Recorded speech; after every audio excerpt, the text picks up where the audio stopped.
Nouvelle Papouchka. Mesdames et messieurs, si je suis là ce soir, c'est pour témoigner. Je m'appelle Elena, j'ai 19 ans. J'étais condamnée. C'était sans compter sur la force et la détermination de ma mère, Aliona Bernardin, que vous connaissez tous pour ses travaux de recherche sur les cellules.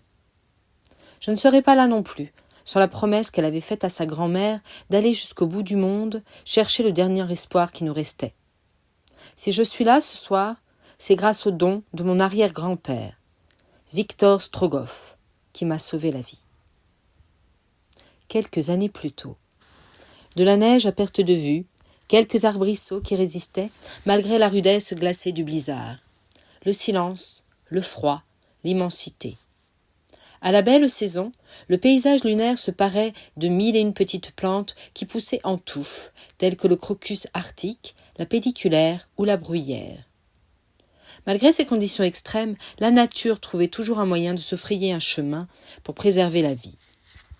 C'est dans cette toundra hostile, loin des siens, loin des hommes, que son grand-père avait décidé de finir ses jours sur la terre de ses ancêtres.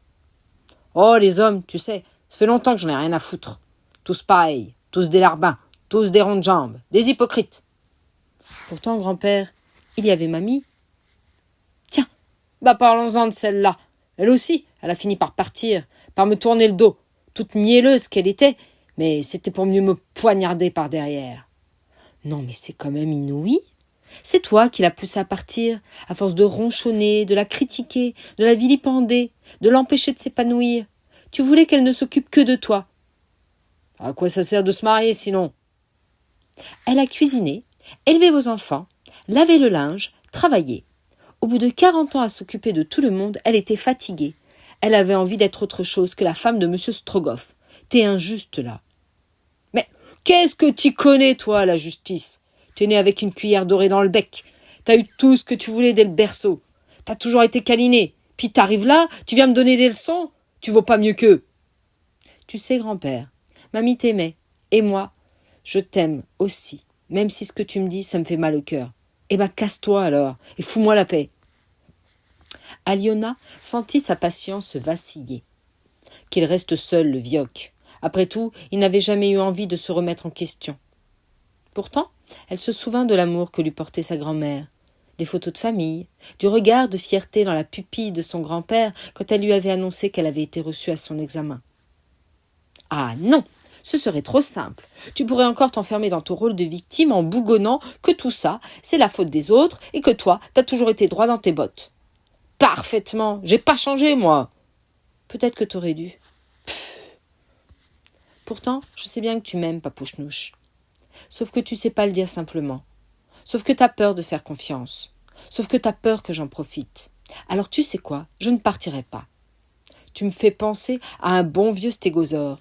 Tu agites tes plaques pour faire fuir les prédateurs et faire croire que t'es méchant. Mais au fond de toi, t'es un gentil herbivore qui a juste peur de montrer qu'il est tendre sous sa carapace et qui est épouvanté par la vie. Pfff, fais comme tu veux, mais j'ai pas besoin de toi. Tu veux que je te dise un secret ? Moi non plus, j'ai pas besoin de toi. Mais je suis là parce que j'ai choisi de rester. C'était indéniablement le pire mensonge qu'elle pouvait faire. Si elle était là aujourd'hui, c'était parce qu'il était son dernier espoir. Pourtant, il ne fallait pas qu'il le découvre. Cela lui aurait donné trop de pouvoir. Aliona était nerveuse. Comme chaque fois que ça lui arrivait, elle reproduisait inconsciemment le tic de sa mère. Autour de ses doigts fins, s'entortillaient ses doux cheveux blonds en une torsade qui s'emmêlait et se démêlait en même temps qu'elle parlait. Il fallait qu'elle apprivoise le vieil ours grincheux. Il ne fallait pas qu'elle se laisse intimider par sa parade. « Je te préviens d'une chose, Aliona. À la moindre entourloupe, tu dégages. » La première étape était franchie. Elle pouvait rester. Il ne l'avait pas chassée, malgré ses menaces.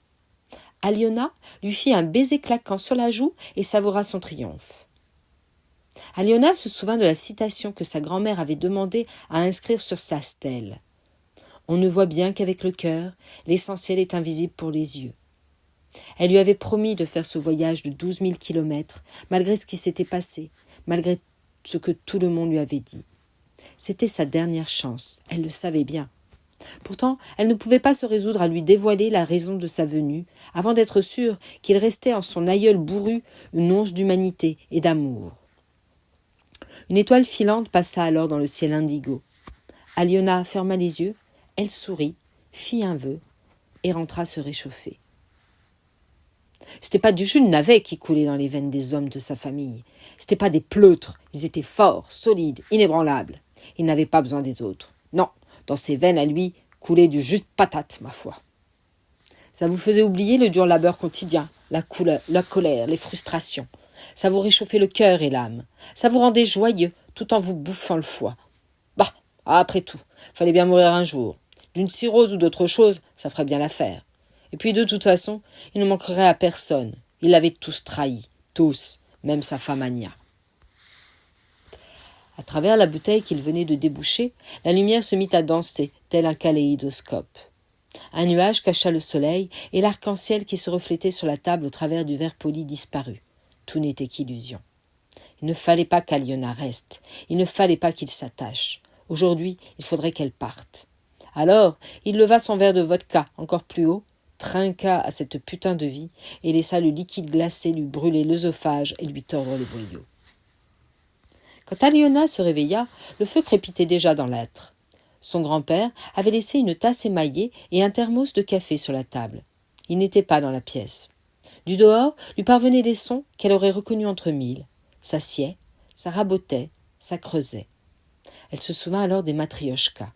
Elle se rappela ce matin de Noël, l'impatience, la surprise. Dans le paquet qu'elle venait d'ouvrir se cachait une boîte toute marquetée. Elle représentait la steppe, la montagne, les lacs, les étendues qui manquaient tant à son grand-père Victor depuis qu'il avait émigré en France. À l'intérieur de la boîte se cachait une missive. Sur l'enveloppe, elle reconnut l'écriture ronde et appliquée de sa grand-mère Ania. Elle prit la lettre entre ses mains. En dessous, dans cet écrin de bois, se cachait un petit sac brodé qui contenait le précieux trésor. « Ma petite Aliona, voici le cadeau que nous voulions te transmettre. Lorsque nous étions enfants, on nous racontait souvent des contes. Nous les avons ensuite racontés à nos enfants. Aujourd'hui, pour que la tradition ne se perde pas, nous te confions ces matrioshkas. Papouchka les a creusées avec amour, et moi je les ai peintes. Il y en a 7. Elles racontent le conte d'Alionouchka et d'Ivanouchka.